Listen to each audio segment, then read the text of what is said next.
एक राज्य में एक राजा राज करता था। एक दिन उसके दरबार में एक विदेशी नागरिक आया और उसने उपहार में राजा को एक बहुत ही सुंदर पत्थर दिया। राजा वह पत्थर देखकर बड़ा ही खुश हुआ। उसने सोचा कि वह इस पत्थर से भगवान विष्णु की प्रतिमा बनवाएगा और राज्य के मंदिर में उस प्रतिमा को स्थापित कराएगा। राजा ने ऐसा सोचकर उस पत्थर को राज्य के महामंत्री को सौंप दिया और उससे कहा कि इस पत्थर से भगवान विष्णु की प्रतिमा बनवाई जाए और राज्य के मंदिर में उस प्रतिमा को स्थापित किया जाए।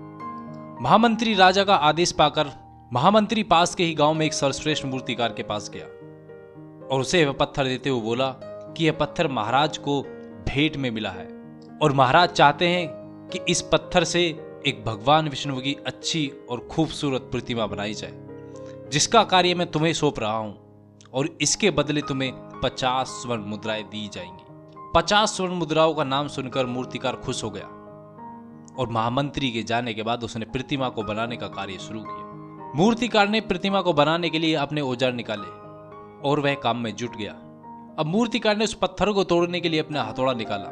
मूर्तिकार ने उस पत्थर पर हथौड़े से वार करना स्टार्ट किया, लेकिन पत्थर नहीं टूटा। मूर्तिकार ने 10-15 बार उस पत्थर पर प्रहार किए, लेकिन पत्थर नहीं टूटा। अब यह देखकर मूर्तिकार परेशान हो गया। मूर्तिकार ने एक बार फिर से प्रयास किया, लेकिन पत्थर नहीं टूटा। कई बार हथौड़े से वार करने पर जब पत्थर नहीं टूटा तो मूर्तिकार उस पत्थर को लेकर वापस राजमहल चला गया और उसे महामंत्री को सौंप दिया। उसने कहा कि महामंत्री, यह पत्थर कभी नहीं टूट सकता। इस पत्थर से कभी भी भगवान विष्णु की प्रतिमा नहीं बनाई जा सकती। लेकिन उधर महामंत्री को राजा का आदेश हर हाल में पूरा करना था।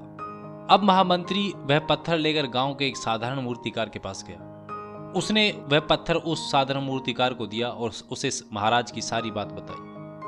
इतना सुनकर उस साधारण मूर्तिकार ने जैसे ही अपना हथौड़ा उस पत्थर पर मारा, पत्थर तुरंत ही टूट गया।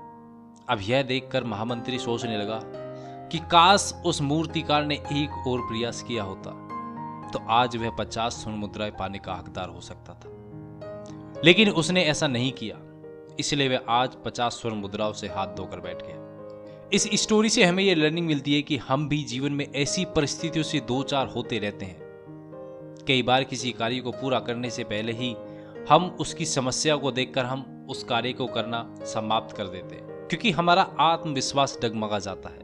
हम बिना प्रयास किए ही हार मान लेते हैं और कई बार तो ऐसा होता है कि हम 1-2 प्रयास में ही असफलता मिलने पर आगे प्रयास करना छोड़ देते हैं, जबकि हो सकता है कि कुछ प्रयास और करने से वह समस्या पूर्ण तरीके से खत्म हो जाए, लेकिन हम प्रयास करने से पहले ही अपने हाथ खींच लेते हैं। कभी कभी ऐसा भी हो सकता है कि हमारा अंतिम प्रयास ही हमारी सफलता हो, लेकिन हम अंतिम प्रयास करने से पहले ही अपनी हार मान लेते हैं।